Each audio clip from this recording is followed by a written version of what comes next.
Welcome guys. आज की इस वीडियो में हम राइजिंग विंडो कैंडलस्टिक पैटर्न की बात करेंगे। सबसे पहले ये देखेंगे कि हमें चार्ट्स पे किस तरह से दिखाई देगा। उसके बाद हम ये डिस्कस करेंगे कि इसकी फॉर्मेशन में हमें किन किन बातों का ध्यान रखना है। उसके बाद हम वन बाय वन वो कंडीशन स्टडी करेंगे कि अगर ये पैटर्न जो है इन कंडीशंस को सेटिस्फाई करता है तो इसकी वर्किंग प्रोबेबिलिटीज जो है वो इंक्रीज हो जाती हैं। देखिए, वर्किंग प्रोबेबिलिटी इंक्रीज होने का मतलब क्या है। देखिए, सबसे पहले समझते हैं कि ये ट्रेंड कॉन्टिन्यूएशन पैटर्न है और अप ट्रेंड में बनता है। क्योंकि एक ट्रेंड कॉन्टिन्यूएशन पैटर्न है तो इस पैटर्न के कंप्लीट होने के बाद यानी बनने के बाद अपवर्ड मूव कंटिन्यू रहेगी। इस चीज के चांसेस जो है कब ज्यादा होंगे, इस कंडीशंस में हम इन कंडीशंस को हम स्टडी करेंगे। ओके, तो चलिए वीडियो को शुरू करते हैं।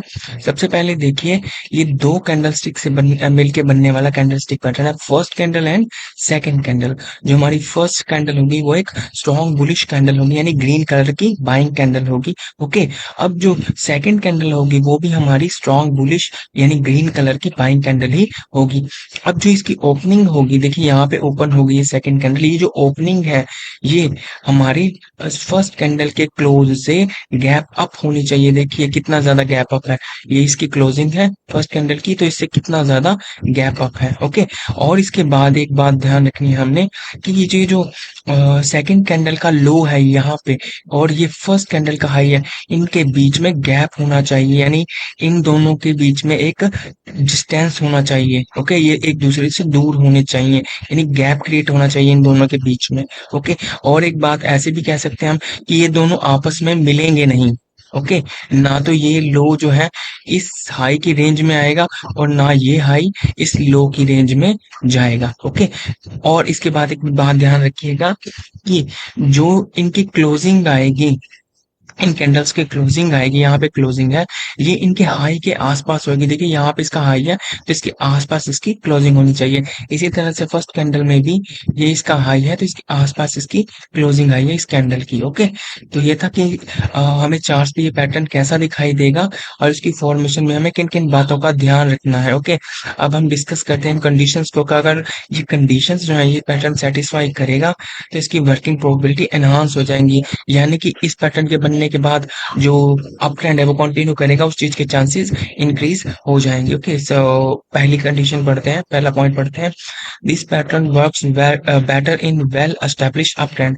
इसका मतलब क्या है कि अगर ये पैटर्न जो है वेल एस्टेब्लिश अप ट्रेंड के अंदर बने, देखिए यहाँ पे जो है क्लियरली दिखाई दे रहा है कि अप ट्रेंड है। ओके, तो वहां पे अगर ये पैटर्न बनता है तो ये पैटर्न बनने के बाद अप ट्रेंड कंटिन्यू करेगा, इस चीज के चांसेस स्ट्रॉन्ग हो जाते हैं। ओके, यानी क्लियर अप ट्रेंड में अगर ये पैटर्न बन रहा है तो उसके बाद अप ट्रेंड कंटिन्यू करेगा, इस चीज के चांसेस स्ट्रॉन्ग होते हैं।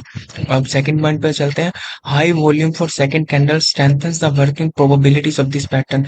अगर इस सेकंड कैंडल के लिए वॉल्यूम हाई है यानी इस सेकंड कैंडल बनने के पीछे जो वॉल्यूम था वो हाई था, तो ये पैटर्न बेटर वर्क करेगा यानी इसके बाद अपवर्ड मूव जो है वो कंटिन्यू करेगी, उस चीज के चांसेस इंक्रीज हो जाएंगे।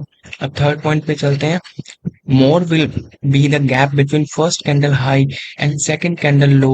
Better will be the chances of this pattern to work. अब इसका मतलब क्या है कि ये जो सेकंड कैंडल का लो है हमारा, ओके, ये कैंडल का लो और ये फर्स्ट कैंडल का जो हाई है, इनके बीच में जितना ज्यादा गैप होगा उतना बेटर ये पैटर्न वर्क करेगा, यानी उतना बेटर पैटर्न जो ये पैटर्न वर्क करेगा। उसका मतलब क्या है कि इस पैटर्न के बनने के बाद अपवर्ड मूव जो है वो कंटिन्यू करेगी। ओके, बेटर चांसेस है उस चीज के। अब नंबर 4 पे चलते हैं। Longer would be the bodies of candles in the pattern, better would be the working probability of this pattern. In candles की बॉडी जितनी लंबी होगी दोनों कैंडल की, उतना बेटर ये पैटर्न जो है वर्क करेगा, यानी इस पैटर्न बनने के बाद अपवर्ड मूव कंटिन्यू करेगी, उतने उसके जो चांसेस है वो बेटर होंगे अगर इन दोनों कैंडल्स की जो बॉडी है वो लॉन्ग है यानी लंबी है। अब फिफ्थ पॉइंट पे चलते हैं। This pattern has better working probabilities if both the candles in pattern are strong marubozu candle with no upper और लोअर विक्स। अगर ये दोनों की दोनों कैंडल ही मारुपोजो स्ट्रॉन्ग मारुपोजो कैंडल हो, ना तो इनकी अपर की विक हो और ना ही ये लोअर की विक हो, ओके, विदाउट विक्स जो है ये दोनों कैंडल्स बने और स्ट्रॉन्ग बुलिश कैंडल्स हो मारुपोजो, तो ये पैटर्न जो है बहुत अच्छी तरह से वर्क करेगा, यानी इस पैटर्न के बनने के बाद अपवर्ड मूव कंटिन्यू करेगी, उस चीज के चांसेस इंक्रीज हो जाएंगे।